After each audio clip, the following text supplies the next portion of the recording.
Well, thank you so much, and it's an honor to be here. It's that nice group. We just left Pennsylvania. We had a big rally and a big speech, and I said, okay, that's it for the day, right? No, sir, you're going to D.C. now. Congratulations. So it's when I heard exactly the group, I knew it anyway, but when they reminded me this was it, this is so important. The job you've done is incredible, really, and it's an honor to be here. Thank you. Mr. President, we just want to say how thankful we are that you're doing okay. What a scary day that was in Pennsylvania, and you are looking great, and we're so happy that you were able to join us.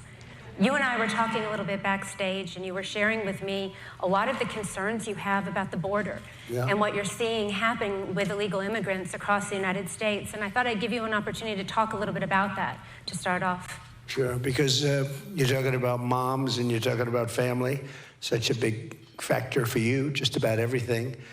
And when you look at what's happening in our country, this is so tough. You know, it's one thing you don't drill oil or you don't do something that you can do with a new group coming in, but millions and millions of people, 21 million people, I think the real number is, that you hear 13, 14, 15, like that's not a big number, but it is, but 21 million people. And many of these people are criminals. Many of these people are coming out of the roughest countries in the world, and they're coming from all over the world. They're not just coming from South America. You know, everyone thinks they're coming from like Guatemala, El Salvador. They're coming from Mexico. They're coming from everywhere. I was speaking to the Border Patrol. They said in the last 12 months, 159 different countries were represented by people having come in illegally, and that's some number. But these are tough people. They're coming out of the jails. They're coming out of the mental institutions. They're coming out of prisons, and they're coming, I mean, they're just coming out of, there's a difference between a prison and jail. It's subtle, but I say that they come out of mental institutions and insane asylums. There's a difference there also. And they're coming into our country at levels that nobody's ever seen. And I've been saying for 2 years that this has got to stop. I've been saying for longer than that, but for 2.5, 3 years, I said this has to stop, and now it's catching up with us. And you see what's going on in Colorado. I don't know if anybody got to see Aurora. I mean, they're taking over the city. They're taking over apartment complexes. These are young, very tough people. These are tough. They make our criminals look nice. That's the only thing good about them. Our criminals are like nice people by comparison. And if you saw the Colorado thing, and this is happening all over, just not Colorado, but the Colorado thing caught the imagination because there were many of them with the biggest weapons that you've ever seen. And these came from Venezuela, which is emptying out all of its criminals. You know, Venezuela crime is down like 72% because they're bringing all of their criminals from Caracas and everywhere else. They're bringing them to the beautiful USA. Thank you very much, Venezuela. We appreciate it. And we're allowing it to happen because we have open borders. And again, this is happening with every continent. We have Africa well represented, coming out from the Congo. 22 people came in recently from the Congo. Where do you come from? We come from prison. What did you do to get into prison? We will not tell you. Bad stuff. And we have them here. No intention of bringing them back. None whatsoever. And they're all over the country. But now what they're doing, you know, if you think 21 million, so if you say a certain large percentage of them are bad, because when you empty out your prisons and you empty out your mental institutions, it's a lot of people. It's bigger than most armies are in our country, if you add them up totally. So we had 159 countries, let's say, but we have massive numbers of people. And what happened in Aurora today is incredible because they basically have just taken over a swath and a building, and the people are petrified. The people living in the building, they're leaving. And when they tell the police about it, I mean, the police, you know, they don't need AK-47s. That's a very powerful weapon. I learned a lot about weapons over the last 6 weeks, I will tell you. There's a big difference between different weapons. But they're coming in with very powerful weapons. And the police, you know, you have a few policemen that are saying, wait a minute, we're totally outnumbered. Plus they have guns that are, you know, many times the power of what we carry. We don't carry rifles and machine guns and things like they're wielding around pretty freely and know how to use them. And this is affecting our schools because we want to talk about schools. And they're taking over schools. We have MS-13 gangs. They're the toughest gangs, they say, in the world, probably are. I got them out by the thousands. I took them out by the thousands. Obama couldn't get them out because the country wouldn't allow them to come back in. They were putting airplanes, big airplanes on the runway so you couldn't land the planes. They'd have to come back to the United States loaded up with these same people that they were supposed to take out. And I got them to take them by stopping aid, $750 million to different countries. And I won't go through this or too much, but basically I said, how much money do we pay to Guatemala and to a few other countries? And the number was $750 million, which is a lot, but it's not that much. We give so much money away, it's so crazy. To countries that hate us. By the way, we give a lot of money away every year to Afghanistan. Billions and billions of dollars. And I think that Harris and Biden, I always start now by Harris, a Marxist. She's a Marxist, by the way. People are finding that out. But she's a total Marxist. Her father's a Marxist. He's a Marxist professor. He teaches, I guess, the economy from a Marxist perspective, and he taught her well. But when you look at what was happening, you couldn't get the people out. And when I said, you're going to get these people out of here, the general came to me, sir, they won't take them back. Who won't take them back? The countries from where they came. And they would put airplanes on the runway. They block up the bus routes. They block up everything. So we'd bring them back, and you couldn't bring them back, Tiffany. So it's such a horrible thing. And I said, how much aid do we pay them, sir? We pay them $750 million combined. I say, that's a lot of money. That's a lot. Well, tell them we're not paying them anymore. It's effective immediately. Yes, sir. And they told them that. And the following morning, I come into the beautiful Oval Office, that Resolute desk, which is so beautiful. You know, now Biden goes around using that. He didn't even know the name of the Resolute desk. Now he tells us, I sit behind the Resolute desk. He doesn't even know what the hell it is, this guy. That's a beauty. Boy, I tell you, did they do a coup on him? Anyway, so I said, tell him that's not happening. So the following morning, I get to the office and I get a call from 3 countries, let's not use names, and all very smart leaders. I'd be doing the same thing if I were them, to tell you the truth. I'd say, empty out my prisons, dump them into the United States. Don't ever let them back. And I would be doing it every bit as much as them. I don't blame them if they can get away with it, but they shouldn't be able to get away with it. So I said, you're not going to get the money. They call me up. They say, sir, I understand. And I know all 3 of them. I know all of them. I know all the leaders. They're all at the top of their game. And we have a bunch of dead weights, okay? We are being taken advantage of as a country so much. I've never seen anything like it. So they said, essentially the same conversation. Sir, good morning, sir. I understand there's a problem, sir. You have to understand, this has gone on for 10 years. They wouldn't take their people back. They wouldn't take MS-13 back. They dumped them in our country, wouldn't take them back. I said, well, you know, you're sending them up in the caravans and other ways, and you're not taking them back. You're never getting any more money from the United States. Sir, we would like to take them back. We would love to have MS-13 back with us. We think they're such wonderful people.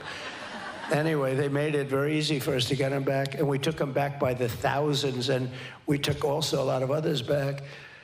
And then these clowns took over the country, and everything closed up. And by the way, they're paying them now $4 billion, I understand. Can you believe it? And they don't take them back. It's just so sad to see what happens. They're paying much more money than I was talking about. They raised it. They actually felt it was good to pay them more. They said, why? They said, economic development. It's not economic development. It's the development of a dictator. because they keep the money. They're not doing any economic development. We have the dumbest people in history running our country, okay? The dumbest in history. And we have to get these people. So we brought it back at all. But what's happening to our country is being poisoned, and your schools and your children are suffering greatly because they're going into the classrooms, they're taking the seats, and they don't even speak English. It's crazy. And we have our people that aren't going into a classroom. We have students that were there last year. They're not allowed into the school this year.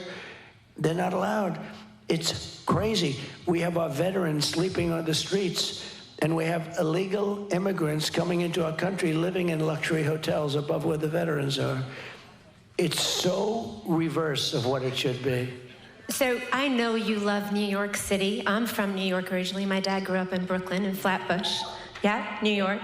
But like many other cities in America right now, it's a city in decline. You were in New York when Mayor Giuliani really did great reforms. Right. He was such a great mayor. And, he also fought for a lot of things that he should fight. Hey, he was right about the laptop from hell. He was the one that came out.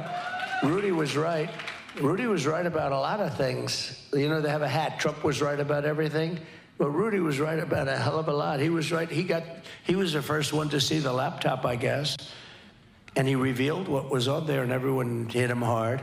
He's actually a very brave guy, but he was a great mayor, and he took over the city when it was in really bad shape and very dangerous, and he made it the safest big city in the country, and made it beyond that. It was a vibrant city, and now it's got tremendous problems. And in all fairness, look, you have hundreds of thousands of illegal migrants here.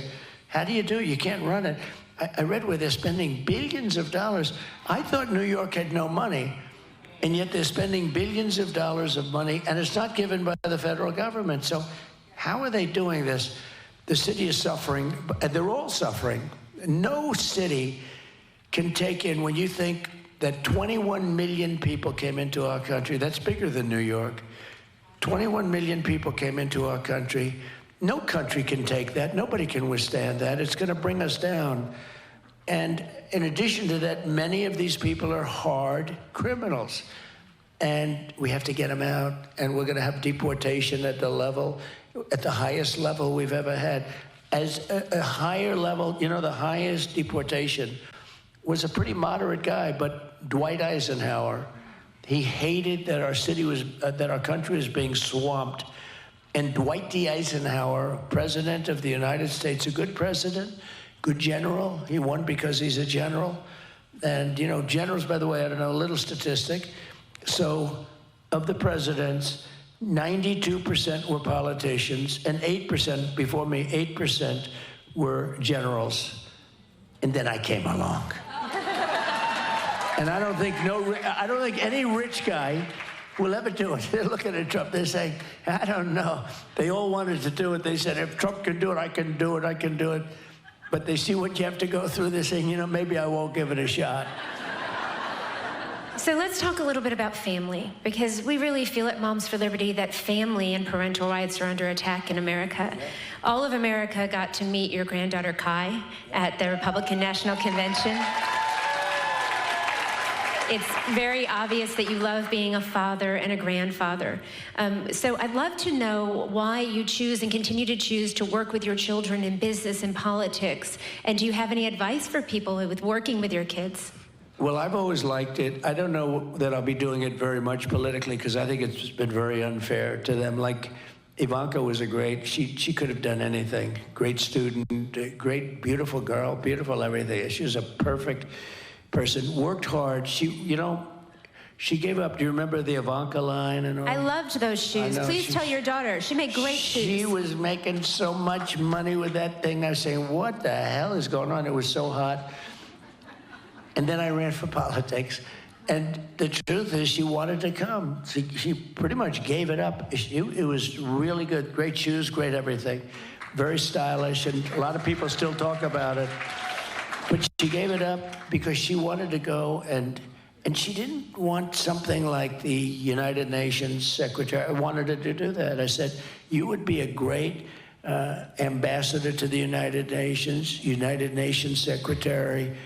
There'd be nobody to compete with her. I tell you, she may be my daughter, but nobody could have competed with her rat-tat-tat, the whole deal she's got. And she said, Daddy, I don't want to do that. I just want to help people get jobs. And she would go around, not a glamorous job, but she felt so good about it. She would go around to see Walmart, to see Exxon, to see all these big companies, to hire people. And she had hired like millions of people during the course of her stay. And I mean, always there was nothing ever good. It was just very tough. I think if she were a Democrat, it would have been, it's much easier to be a Democrat, let me put it that way. Apparently you don't have to take any interviews. That's right, you don't have to do anything. We saw that the other night. And you won't see too many more interviews, and I have a debate coming up with this one. And she didn't want to debate. She didn't want to debate. They were not happy about it, but they got the network that they wanted. This network is the worst of all. George Slopadopoulos, you know who he is. But they are the worst in terms of that. So they wanted the network. And, you know, it was like with Biden. They came to me, they wanted to do a debate. I said, isn't it a little bit early? Like, you know, we just started. Do you want to do it now? Yes, oh, yes. And they thought that if they said it was going to be Dana Bash, who last night was extremely easy. There was no like, why aren't you doing this? Or why did you say 1,000 times that there'll be no fracking in Pennsylvania, and then all of a sudden say, oh, we'll have fracking? It felt like a multiple choice quiz. She would give her like several answers that she could have given. Yeah, they were feeding it to her. I was surprised, actually. I mean, I was surprised she didn't do a lot of interviews, but she's not good at it, I guess, and they knew that. They knew something that we didn't know.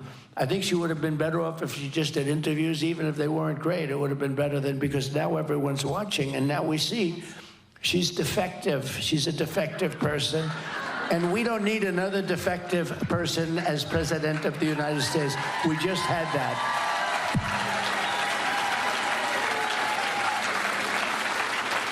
I've heard you talk about your mom in interviews before. She was obviously a very strong woman. Was she hard on you with school? Tell us about your mom a little bit. No, she wasn't. She was great. I had a great mother, great father, very different people. My mother came from Scotland, and she came over to this country. Are there people from Scotland? You know, actually, that's hidden. Do you know that some of the biggest, smartest, most brilliant leaders in business come from Scotland, and nobody knows it? Or at least, you know, their parents came from Scotland. But Scotland did very well in this country. I'll tell you, it's very, like, we have people, and I know that one group, they're a very successful group. No, she came from Scotland, great place, and she came over just for the summer, and she was 19, I guess, and she met my father, and they had a very long marriage. I said, I'll never top you on that, Pop. You know, you always want to be a little bit better than your father if you can, a little more. And my father loved that. You know, some fathers don't like it. When you have a father that doesn't want his son to be a success, well, you got a problem with a father. But there are plenty of them. I've seen plenty of them. They make it actually hard for the son. But no, I had the opposite. I had a father that loved what was happening. But they met, they fell in love, they got married, and they were married for 6.5 decades. Wow. A long time. Marriage. I said, Pop, I'm not going to be able to beat you with that. But anyway, and they had just a great marriage. Very different people, but they had a great marriage, very, very strong marriage. So I want to talk to you a little bit about The Apprentice. Okay. We talk a lot at Moms for Liberty that we're in the middle of a cultural revolution in America. People like to be dismissive and say it's a culture war, but truly the culture is being changed. I look at you as a president and perhaps our next president, hopefully our next president. That's right.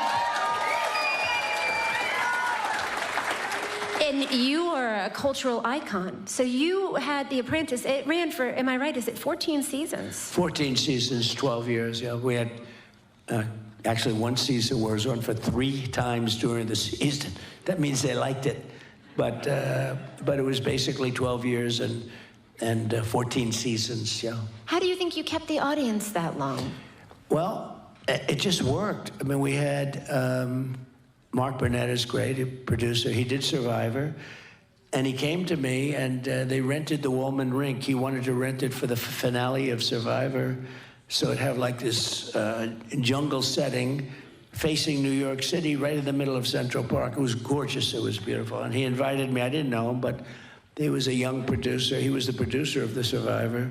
And he was hot because Survivor was a very successful show on CBS. And I went there. I said, wow, this is great. I rented him the rink, so I wanted to see it also, but he invited me. I went there, watched the show, and he said, I really invited you because I have a concept of a show, and it's sort of Survivor with the asphalt jungle aspect of it, right? The Apprentice. And he told me, and I said, wow, that's interesting.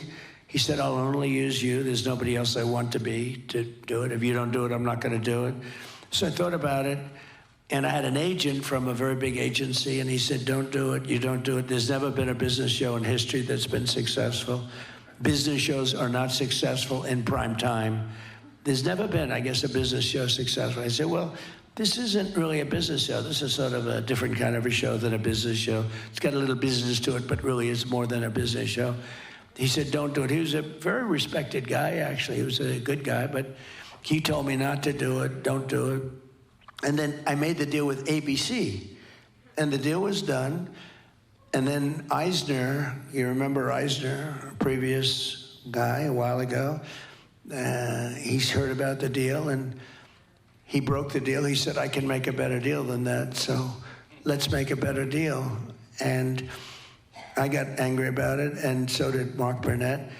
And everybody wanted us. They wanted us. So we got a call from Jeff Zucker, of all people, from, at the time, from NBC. Then he was heading up NBC, and they were having a real drought. They hadn't had a top 10 show in a long time, and they were not doing well. And I'll never forget, we walked into his office. He took the key out of the door and threw it under the chair in Rockefeller Center. He locked the door. He said, you're locked in. We're not going to leave the room until we have a deal. So we made a deal, and ABC was not happy about it. Actually, the man from ABC that made the deal with us, the top person, I think like the president, he quit over this, and he quit. He said, we made a deal with these people, and he was second guessed by Eisner, and he actually quit, and there was a lot of anger about it, but we made a deal with NBC instead of ABC. We did have the original deal with ABC.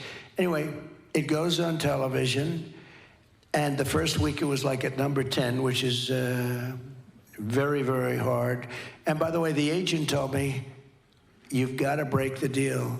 You're going to be embarrassed because you're going to have a total failure, and you're going to be embarrassed. So it goes on. It opens at 10, which is amazing. And NBC was happy because now they have a top 10 show. And then it went through various things like number 8, number 7. It got progressively better. And it finished up as the #1 show on television. I'm sitting there. Can you believe this? And I mean, you remember, it was just the I hottest. watched The Apprentice. We love the show, yeah. The finale actually of that season had 42.5 million. It was second to the Super Bowl. It was always the Academy Awards, and we beat the Academy Awards. Since then, the Academy Awards has gone to hell. It's incredible. You know why? Because all they do is, political stuff. They've destroyed it. But, so it finished up, and #1, and I'll never forget, and I enjoyed it. I said, I have the #1 show, and I didn't even have an agent. And so I get a call from the agent. I'll never forget, 6 o'clock in the morning, he called me. He says, I want to congratulate you. Show's #1. I said, yeah, it is. Thanks a lot. I appreciate it. He said, could I come over and see you? I said, why? He said, so we could work out a fee. I said, you told me not to do it. There's no way I'm paying you a commission. You told me not. They wanted to get a commission. I said, there's no way. I said, if it was up to you, I would have never done it. I've had the #1 show. You said it couldn't make it. So these are little things. But it was successful for years. It just did well. And then around the 13th, actually the 12th season, they put me into a poll with a real stiff named Mitt Romney, total stiff. This guy's bad news. He's worse than a rhino. And and he was running, and they just put me into a poll. I think it was NBC, and I was watching Meet the Press, actually, and with Sleepy Eyes Chuck Todd. Did you ever hear of him? He's a sleepy guy, isn't he? Sleepy Eyes, another beauty. So they put me into a poll, and in the poll, I go to number 1. I'm rated number 1. Romney's a distant second or third. And I was in various polls, and I kept saying, you know, I'm always like rated number 1. And I wanted to get out, but I couldn't get out of the contract because I had an apprentice. Plus, I had 2 buildings that I was finishing. I wanted to get them finished. Not good when you don't finish them. Rely on somebody else you don't want to do. But I said, you know, maybe if I have a chance, I'll do it the next time. And I did it the next time I ran. And we had 17 people. It was a rather violent series of debates, if you remember, right? Rosie O'Donnell, only Rosie O'Donnell. That was a tough one. Only Rosie O'Donnell. You've said this and that. I won't use the terms. You've called women this and that and that. And a lot of it was show business related. I said, only Rosie O'Donnell. And the place went crazy. And the second question I got was Brett Baer. He said, this was a Fox one. And he said, please raise your hand if you will not support the winner of the group of 17 people, whoever wins the nomination. So I raised my hand. I was the only one. I said, I can't say for sure I'm going to support. I don't like certain other people. I don't know them. A couple of them I do. Do you remember that? Those were my first 2 questions. Only Rosie O'Donnell, and I raised my hand. And I said that. I was honest, and the place went crazy. So actually, they were 2 of the more interesting. They were the first 2 questions I had. I went through a lot of debates. I went through like 14, 15 debates then. Then we had the debate with crooked Hillary Clinton. Remember that one? Oh, that was pretty good. Who doesn't remember that debate? That was a pretty good one. Crooked Hillary, she was a crooked one. And we had, what? So politics has been very interesting. It never stops, right? Then we had the debate last time with Sleepy Joe Biden. How did he do? He was sharp as a tack. I would just like to say, I thought you handled yourself so beautifully in that interview. I have to be honest. Thank you. But for many Americans who have watched as their family members have aged and have experienced dementia, it was difficult to watch President Trump. I think there were a lot of parents that were watching with their children, and there was a moment when he had a very hard time collecting his thoughts, and I just thought that you handled it with such grace. So thank you for that. Well, I was a little surprised, and you know, I was surprised by a lot of things. So I came on the stage and I looked, and I looked at him just for a brief moment because I really didn't look at him. I didn't want to look at him. I was angry at him because I think he's done a horrible job for the country. I think he's been the worst president we've ever had, and that includes the worst vice president. She's been rated the worst vice president, and don't forget, she was last in terms of getting the job. You know, she competed for his job, and I think they had 22 people or something, and she was the first one to quit. She bombed, and she quit, and then all of a sudden she's now running. And from my standpoint, I spent $100 million fighting Joe Biden. And even during the convention, you know, we're only talking about Biden, and then we're not fighting him anymore. We're fighting somebody else. He got 14 million votes. I'm not saying he should have gone on, but I think it seems unfair because a lot of people did a lot better than him.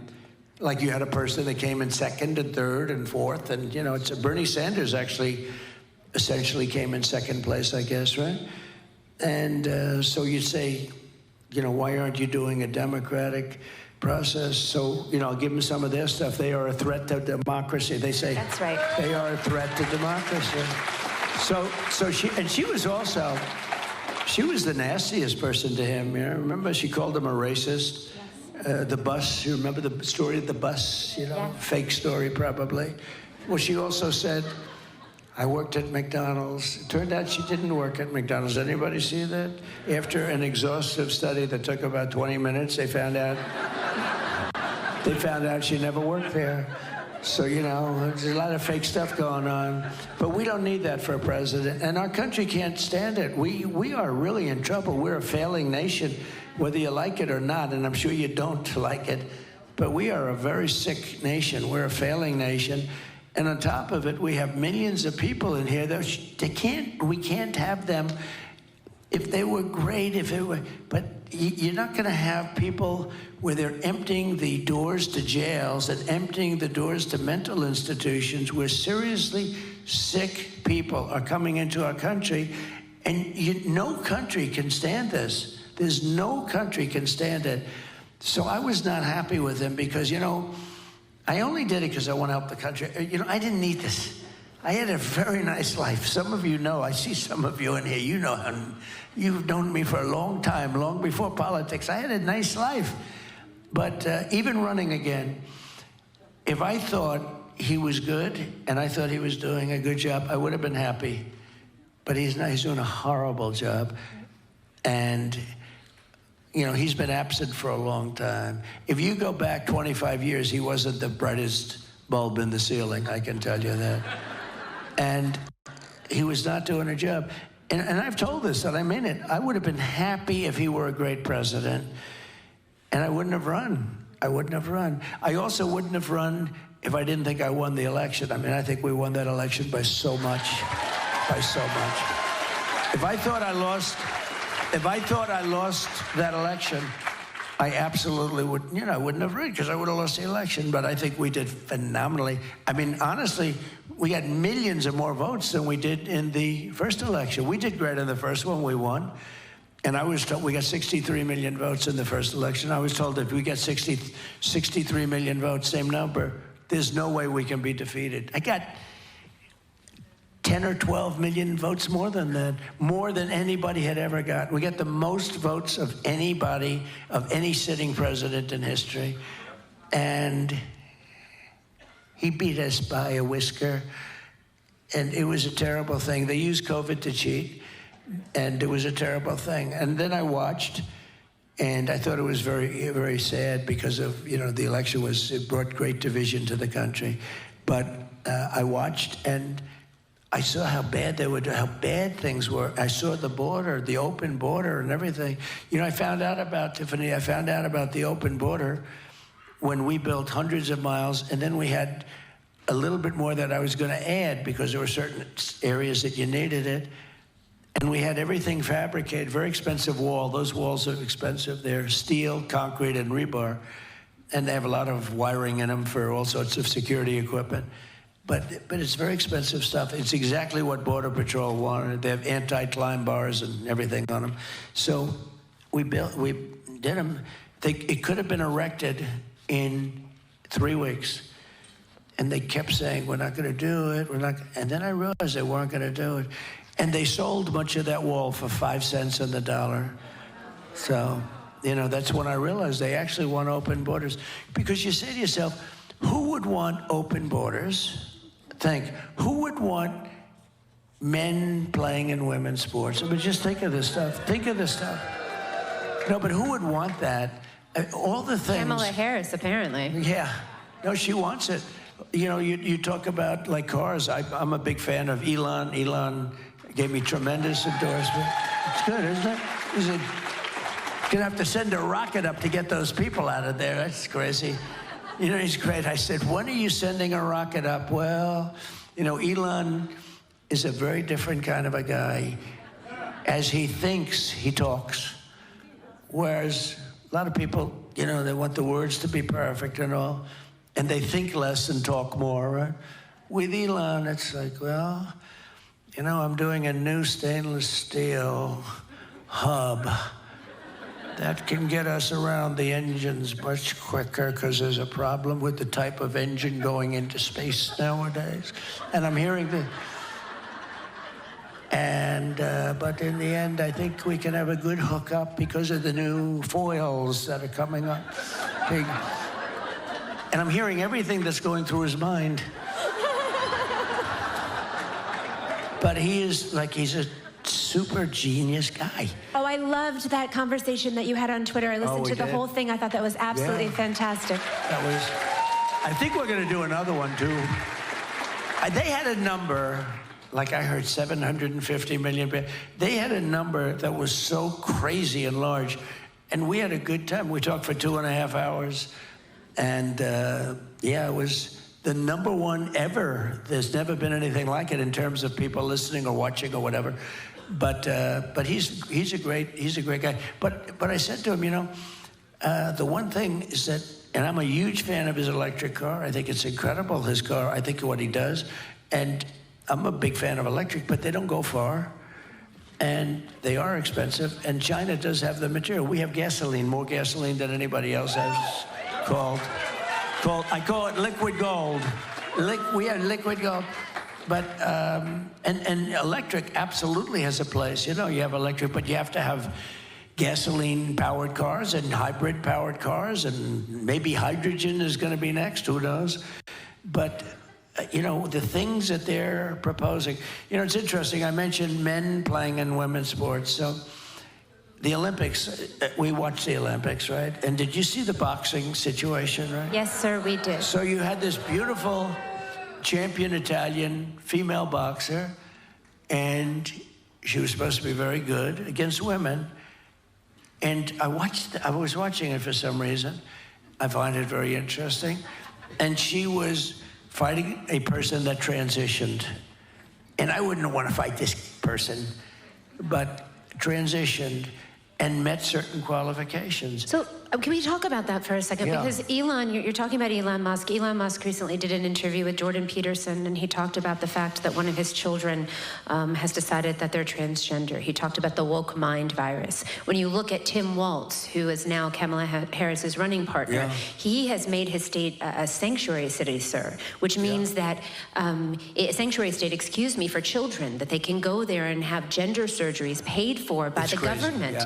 And so I just ask you, there's been an explosion in the number of children who identify as transgender, and children are being taught that they were born in the wrong body. It's an incredibly abusive message to send. So let's talk a little bit about some of the things that you might be able to do as president. Well, you can do everything. President has such power. It does. It has such power. For instance, you could close the border. You don't need a bill. They keep saying, well, just give us a bill. It's just they had the worst bill I've ever seen. It was a disaster. And they wouldn't have signed it anyway, because they do want open borders. They want to have open borders. They want to have all sorts of things that almost nobody in this room wants, who I think 85–90% of the country doesn't want if they actually I absolutely agree with you. But the transgender thing is incredible. Think of it. Your kid goes to school and comes home a few days later with an operation. The school decides what's going to happen with your child. And many of these childs, 15 years later, say, what the hell happened? Who did this to me?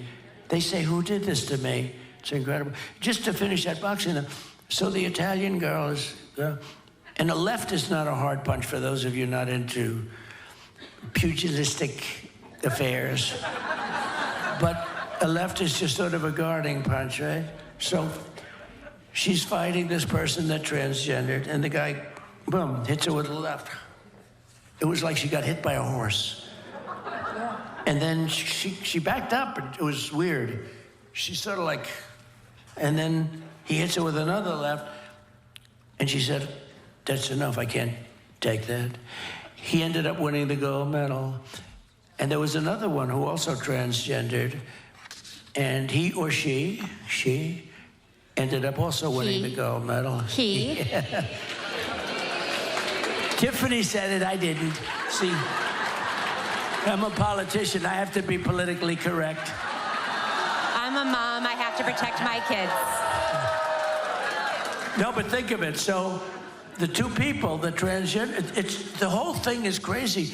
Have you seen the swimming records lately? Oh, my goodness. How about the weightlifting records? That's one of the best. a record that was like for 18 years. They'd put a quarter of an ounce on one side, quarter of an ounce, a little bit on one, a little bit. And thing held for 18 years. This guy walks along. What did he beat the record by? 115 pounds. It's crazy. The volleyball, where a championship volleyball player is playing against a team, and one or two of the people had transitioned, and the ball was hit so hard into the head of the other girl on the other side that she was knocked out, had a concussion, and she said, she was a championship player, like an All-American player. She said, I played volleyball all my life. I've never seen a ball travel at that speed. It's crazy. And even with all of that, they won't change. And you know what? Everyone's afraid to talk about it. Not even me. the people, not Tiffany. Not Tiffany. We're going to fight to keep our girls safe, President Trump. We're going to fight to make sure that our girls have privacy and safety in their bathrooms, and that they have Kristi Noem, I think, said it best. She said, we will not allow mediocre men to beat extraordinary women. Yep. That's right. It's also very demeaning to women. I don't know how they get away with it. But the Olympics was the best thing that I've seen, because you really see when these boxers came out, it was so ridiculous. And they just go through it like nothing. And why should women have to, swimming too, why should women have to compete? Now, it was sort of hard to get in. I don't know how these two people got in, but they got in, because in some cases, they weren't allowed in, so they have a crazy standard going on. But it's so demeaning to women, and women are working so hard to make a team or to make a record. And these records that are being set now by people that transitioned will not be broken. That's right. Maybe 1,000 years from now by a woman, I don't know. But they're not going to be broken by You're right. a woman. It's a very sad thing. And Kamala is totally in favor. Now, she's gone away from everything. She's called the greatest flip-flopper in history. She loves fracking now. She said, there will never be fracking. We will never frack. And everything that she said would do, she's now doing it. There's like 12 or 14 things. There's never been anything like this. And, in one way, it makes you very dishonest, because, I could see somebody throughout history, people have gone into one or two areas where there's a difference. You like something, and then all of a sudden but almost every single thing. In fact, we're seriously thinking about sending her tomorrow a MAGA hat, because she loves everything we're doing. So we're going to send her a nice, bright red, Make America Great Again hat. You should do that. I loved when J.D. Vance said that he thought maybe she might come out at the debate with a blue suit and a red tie on. That's right. That could happen. It's crazy. So, President Trump, our moms are busy women, and they have families and busy lives, right? And many of them never thought that they would get involved in politics and run. Did you ever think about running for office at other times in your lives? And then just some advice, because you come under fire a lot. Our moms are standing for things that often the media attacks them on. We'd love to get some advice from you about running for office. Yeah, so I would say don't do it. No, run for office. We want you to run for office. I do say this, though. It is nastier to run as a Republican than it is. Now, I'm the ultimate, they suffer from a thing called TDS. Do you know what that is? Yes. TDS, it's a horrible, horrible terminal disease. It destroys the mind. It destroys the mind before the body, but the body eventually goes.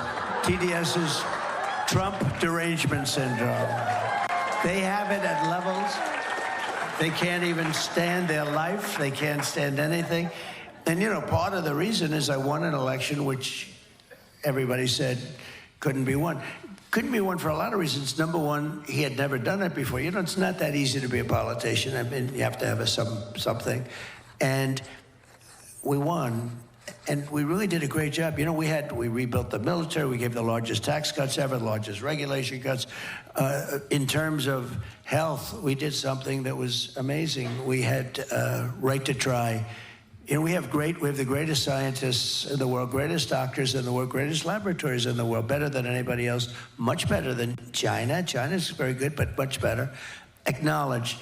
And we have things to fight off diseases that will not be approved for another 5 or 6 years, that people that are very sick, terminally ill, should be able to use. But there was no mechanism for doing it. And I got everybody into a room. The insurance companies didn't want to allow it because they're terminally ill. They don't want to do it because then they'll get sued for somebody dying even though they're terminally ill. The states didn't want it. The government didn't want it, the federal government. Most of all, the doctors and the labs didn't want it because they didn't want to say that we're going to try and make somebody better. They didn't get better, and now everyone's going to say whatever it is doesn't work. And I got them all into a room, everybody, and I said, here's what we're doing. You're going to sign these documents. Nobody's going to have liability. If somebody wants to come, because, you know, they'd fly to Asia, they'd fly to Europe, if most of them didn't have money, they'd go home and they'd die. It was a hopeless situation. But if they had money, they'd go to Asia, they'd go to Europe. We have much better technology. And what happened is I got everybody in a room. I said, listen, there's not going to be any liability. People are going to sign a document that they're not going to sue the country, they're not going to sue the state, they're not going to sue the doctors or the medical platforms. They're not going to sue anybody. They just want the drug. And we have saved thousands and thousands of lives. It's amazing. It actually worked out differently. The drug companies now are liking it to a certain extent because it's the ultimate test. Somebody's terminally ill, and all of a sudden they get better, and it's happening thousands. And I got that done. They've been trying for 60 years to get it done, and we got it done. They don't have to fly away.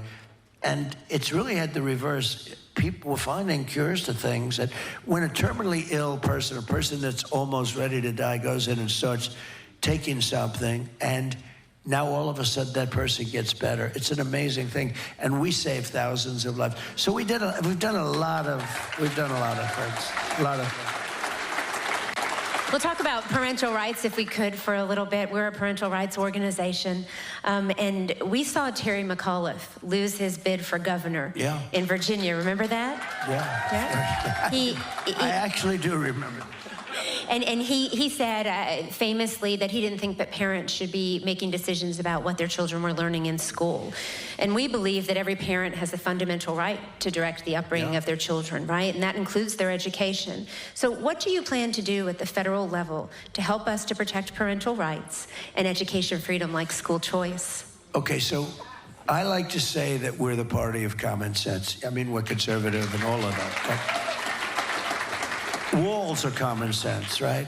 All of the things we're talking about, no men and women sports, no gender operation. I mean, these operations, it's crazy.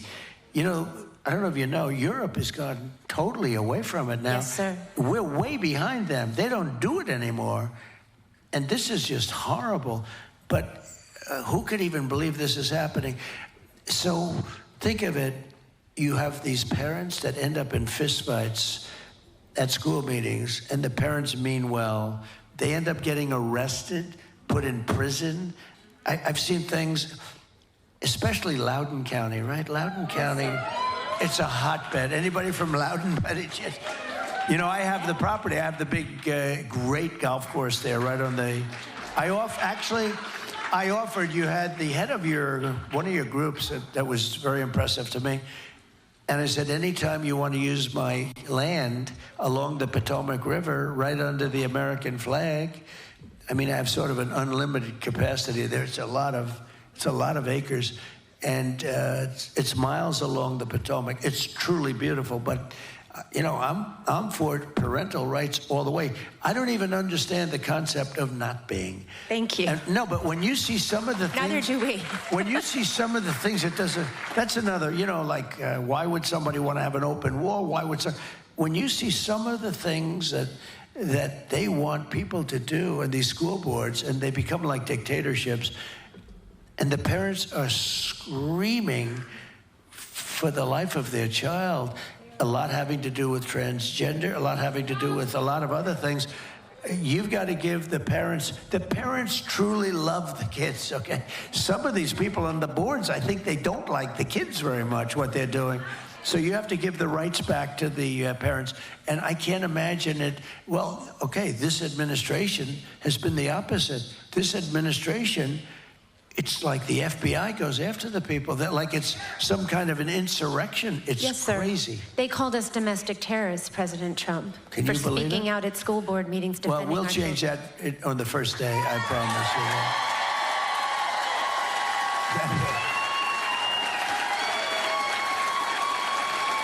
No, can you believe it? You are not a domestic terrorist or a terrorist. We do have terrorists coming in, and they're coming in by the thousands, but you're not one, Tiffany. Thank you very We'll get much. that changed. And you know, the president can do that very easily. But you just wonder, where's the mindset to take the parents' rights? I see those meetings, and it does seem like Loudon has a lot. You know, Loudon is the ultimate example of it. It's so vocal.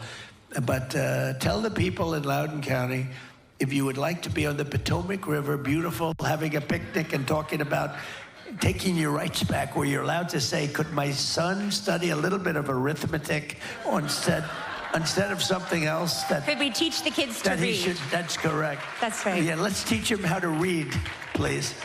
So yeah, let them know that, though. That would be my honor. I absolutely will, and thank you for that. We appreciate the Thank support. you. So, Tina Deskovich, the co-founder of Moms for Liberty, and I, we do a lot of interviews, yeah? And there's a lot of international interest, specifically Japan. We get asked for a lot of interviews, and we were talking with a reporter, and we said, you know, why is there so much interest in Moms for Liberty in Japan? And he said, we are watching America's light dim. And we're very concerned, and we want to know what you're doing about it, and you guys are doing something. And so I feel like America is slipping back from the freedom and liberty and the beacon of light that we've been. So how will you take us forward? We're a nation in decline. We are. And it's because of the people that we have leading our nation. We are a nation. You know, I say this, and I said it a little bit in 2016, and I meant it. We had a bad border, but it was like unbelievably good compared to what we have now. I mean, we had a bad border, but it was a regular bad border. This is a border the likes of which there's never been anything like it. This is a horrible, you know, many people are killed coming up in the caravans. It's rough stuff. You go through snake country, you go through, oh, it's just these what happens. And by the way, remember I said rape when I first came? Yes. Well, rape is, massive percentages of women are being raped and just beat to hell coming up in the caravans. It's, I mean, I say this, look, this is a very sophisticated audience. Mothers give their girls big bottles of birth control pills because they know bad things are happening to their daughters coming up. And you know, we're allowing it to happen. We're telling them, come up, we're going to give you education, we're going to give you this. We're getting them to come up. If you say the border is closed, and it is closed, people aren't going to even come up. Those journeys up, when you talk about death, many people are dying, especially women. Many people are dying on the trips up. They're being mutilated, and it is a nasty, and when I first came, I said, I used the word rape. I remember I got great marks for the speech when I first announced I was running. I remember in the lobby of Trump Tower.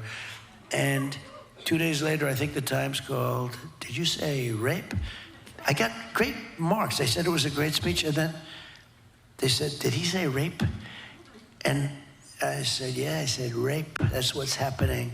Tremendous levels. And after that, it was like, that's when it all began. And it was like incredible what they said. Well, what I said is nothing compared to what the fact is. It is a horrible thing. Those caravans are mean.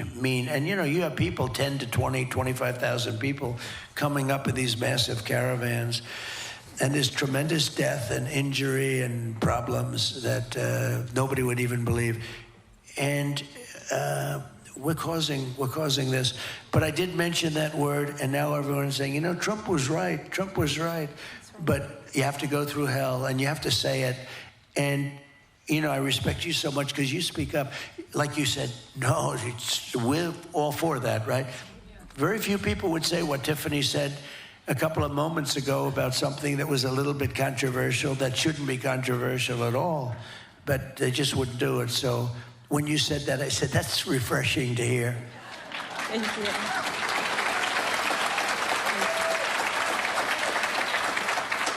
I just want to thank you for taking the time to meet with so many of the victims' families of crime that we've seen. Lake and Riley's family, for example. I'm just going to ask, what is that experience like for you, meeting with the parents of children who are being killed by illegal immigrants? It's terrible. They're being killed by illegal aliens. You know, there's no correct term, because any term you use, they criticize you. You shouldn't use the word alien. You shouldn't use the word migrant. They want to take all the words away so that you can't talk about the subject anymore. That's exactly right. But Laken was this beautiful young woman who was savagely beaten and killed by a migrant. But there are many of them. There are many of them. I can tell you the parents will never be the same. I was at the border 3 days ago with 3 people, 2 where their child was killed, and 1 where she was badly injured. Beautiful woman. She was badly, badly hurt. They stole her car. She tried to stop them, and they ran her over, and this and that.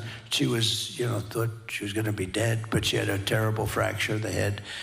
And I mean, I had a case. It was very interesting.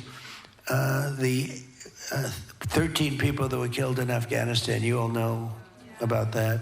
That was grossly incompetent. Getting out was fine, because I was going to get out. I would have been out before them, but we had an election that happened. But we would have been out with dignity and strength. We would have taken the military out last, not first. They took the military out first. But they had 13 people killed, and I got to know many of the families of the 13. It was a terrible, tragic thing. None of them should have died. Those people were essentially killed by a stupid administration that didn't know what they're doing, and bad generals like Milley, who was a bad general.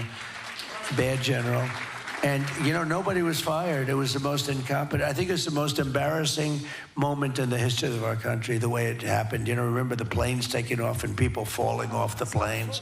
Many people fell to their death. They were hanging onto the wings. You know, they probably thought they could take the plane and fly on the plane, and they didn't realize the plane's going 500 miles an hour. And they fell off at 3,000 feet. That's 3 times the height of the Empire State Building. They fell off.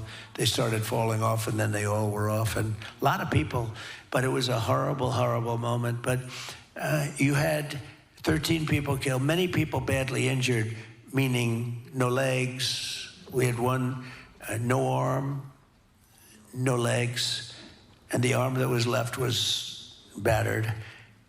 Face was badly hurt. And these are people, you know, this is just horrible casualties.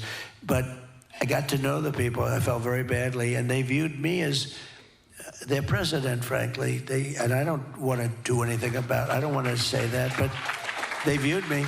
And I you know, everybody knew because it was covered, but not covered like the press should cover it. I mean, the press doesn't talk about bad things. I mean, they don't talk about what happened in Afghanistan anymore with the Taliban, with that horrible leaving.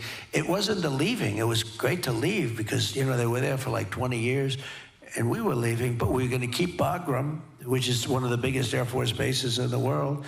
And we were keeping it not because of Afghanistan, but because of China, because it was 1 hour away from where China makes its nuclear weapons. So we were keeping that. And it would have been fine, but it was time now to turn it over. Despite the threat to democracy, I did turn that over. I didn't say, they said, he'll never give it over. These people are crazy. They're crazy. But anyway, so I gave it over, and then they took over. And I didn't have anybody killed in Afghanistan for 18 months. I had a long talk with the head of the Taliban, who's really the boss. And his name is Abdul. And I said, Abdul, don't do it. Don't do it. And you don't do it. And he said, but why, sir? Why do you send me a picture of my home? Abdul, you'll have to figure that one out. He went, but why do you send me a picture of my home, Your Excellency? He called me Your Excellency. And he was fine. Look, I said, you can't do it. You can't do it. You hit any. They had snipers that were killing our people. Our wonderful soldiers, you know, snipers from a long distance. And we didn't lose one person in 18 months. And then we had this catastrophe happen, which should have never happened. We had them in good shape, but we had to get out. It's ridiculous that we were there. And we left $85 billion worth of equipment. You know, they became brand new equipment too. Equipment that I bought. They left brand new goggles, tanks, planes. We left it there instead of taking it out. I remember when Milley told me, General Milley, he's one of the woke guys, you know, he was saying, you know all about him, he's bad news, bad general. But he was saying, sure, I think we should leave the equipment behind. I said, why? Because I was talking about getting out, and I was going to get out. I brought it down to the number of men, but we had to keep Bagram. You got to keep the Air Force, the big base, built many years ago for billions and billions of dollars. But he says, sir, we should leave the equipment behind. Why? Well, it's much less expensive. I said, wait a minute. We got a $150 million airplane, and we could fill it up with a little gas, a tank of airplane fuel, and fly it to Pakistan or fly it all the way back home. You think it's cheaper to leave it?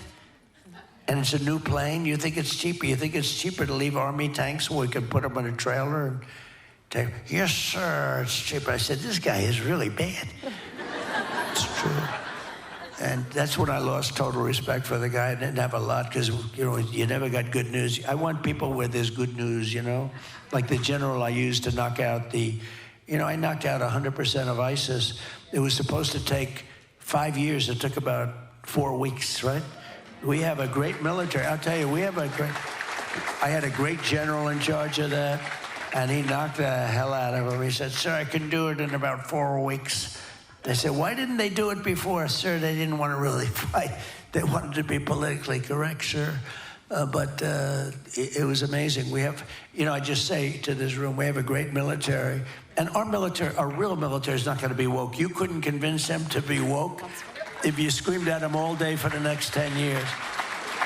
But the guys on television are woke, and a lot of the top people are woke, but they'll all be gone pretty quick. They're going to all be gone. Get them out. We'll get them out. When I was in Milwaukee, I got to meet some of the Gold Star families. And yes, sir. Yeah, we had a big problem. So I was called by these families. There were probably 4 of them. There was also somebody very badly injured with the legs and everything. And they asked me, would it be possible 2 days ago, right, to go to Arlington National Cemetery to celebrate the life of their children who had been killed 3 years ago. And this was the whole thing, the whole disaster in Afghanistan, where they set off a bomb and probably 500 people were killed altogether. And we got to think of the other side also, but it was a terrible thing. But we lost 13 soldiers. We had 45 soldiers that were really badly hurt too. Nobody ever talks. You ever notice somebody loses their leg or both legs or their arm, in one case an arm and 2 legs, and nobody ever talks about them. They talk about, because we have to remember that those people are, boy, nobody ever talks about them. And we had some people that were horrifically injured. Anyway, they called and they said, sir, would you be able to come? Now, I got to know them because I have a place in Bedminster, New Jersey, which is a spectacular place. And they wanted to know whether they like New Jersey. New Jersey is good. New Jersey has some of the most beautiful things. But so this is a beautiful place. And I had most of the families there about 1.5 years ago. And they all wanted to know whether or not I'd be showing up. I didn't know if I could.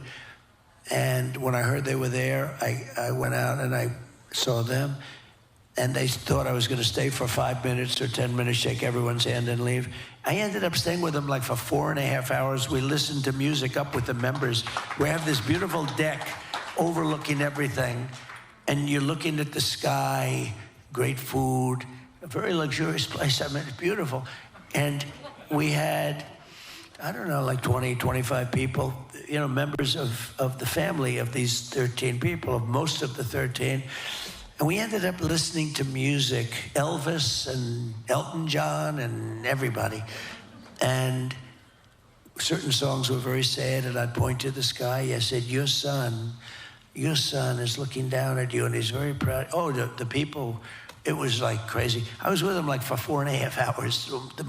My 15 minutes, do you think we could get him to stay for 15 minutes? Could he sign something, a picture of my son? So I ended up staying there, and I got to know him. And I got a call a little while ago, like a week, 2 weeks, and they asked whether or not it would be possible to go to Arlington National Cemetery 2 days ago. And also, could I stay for the changing of the guard and the whole thing, which was beautiful. I did that. But it was very tough for me to get there because I was doing something else. I had to get out of something that was not easy to get out of. And I did that, and I did the changing. And then they said, could you come with us to the graves of, which is quite a bit away. You know, you had to go into cars and go into, you know, through the cemetery, beautiful Arlington Cemetery. And I did that, and I was getting absolutely killed because they're calling me. They're saying, sir, we got a lot of people waiting. I said, don't worry about it. Let them wait. And I did it. And they're looking at the graves, and they're explaining. One of the mothers was saying, and I've had this a lot, actually. Sir, could I tell you about my son? Yes. He said, sir, he was a good football player. He was a quarterback. He had a very strong arm. And you know, he was playing another team, and it was a long story, and I just listened to it because I saw it was like therapy. She was so proud of him. Oh, they loved you so much, President Trump. They had such did. wonderful things to say about you when we spoke. So Well, they really appreciated that. It was so good. But just so they said, sir, could you take some pictures with us at the graves of our child? And, you know, the child, because the child may be 22 or 24, but that's their child, right? Right. They're not saying at the grave of the man. You know, there's nothing political or anything. This was their child. This was their baby. Could you take a picture with it? And these people are devastated. These people can never, ever be the same. And it was all because of Biden, okay? So I'll get in trouble. I don't care. Get me in trouble. This should have never, ever happened. Nobody should have been killed. They should have left from Bagram, which is this massive base.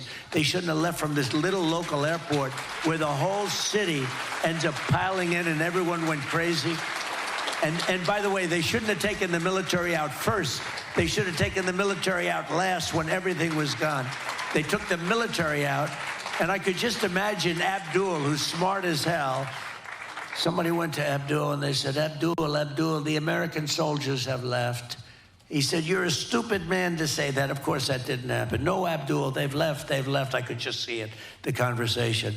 Then he found out they left. He said, I can't believe it. And once they left, they had a field day. What they did to us was incredible, but they kept everything. But thanks. So the people were coming up to me and said, sir, could I have a picture of you at the grave of my son? I said, absolutely. I would love to do that. So the whole family gathered around. We had the beautiful, you know, stone, the marble with the name of the soldier on. Shouldn't have been on it because they shouldn't have been dead.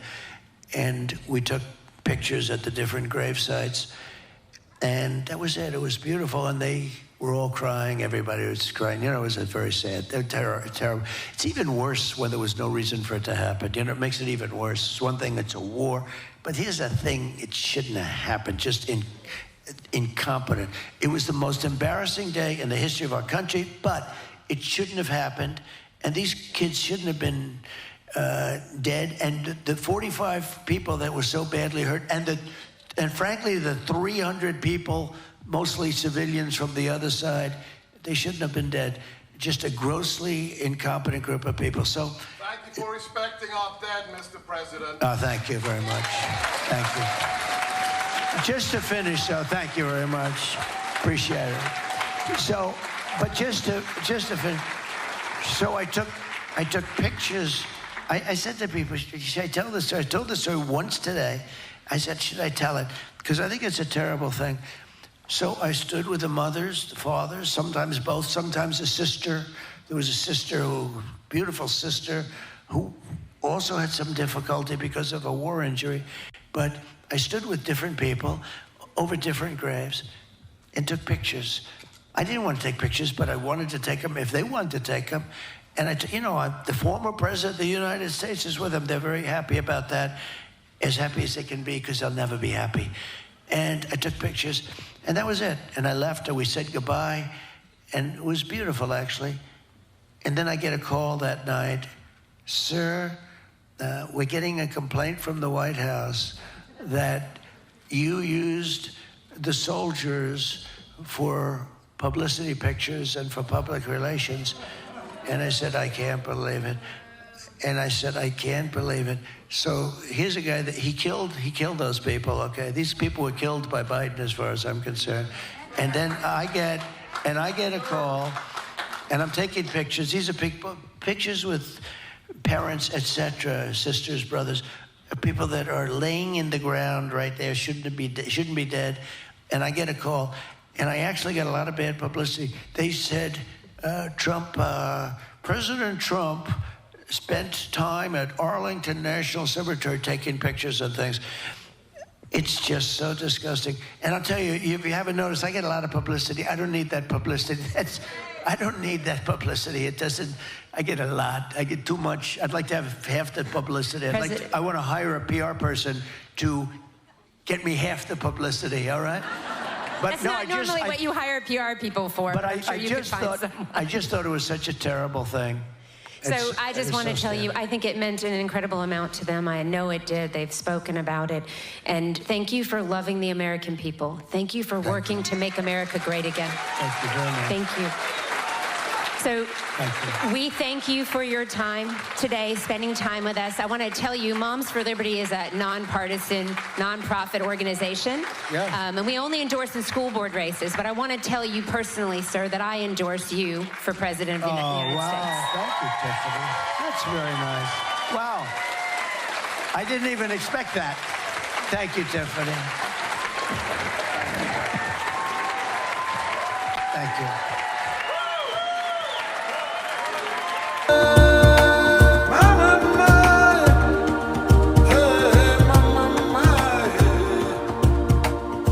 Welcome to Noble Black News, where empowerment meets truth. Our mission is to uplift and empower the Black community.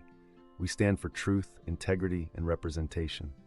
Our stories are your stories, told with pride and passion. Join us as we celebrate our heritage and our future. Together, we are stronger, louder, and more united. Noble Black News is your voice, your platform, your news. We bring you the stories that matter, with integrity and heart. Our commitment is to the truth, no matter the cost. We highlight the achievements and struggles of our community. Every story we tell is a step towards empowerment. We are more than news. We are a movement. Join us in making a difference, one story at a time. Together, we can change the narrative. Noble Black News, empowering our community, one story at a time.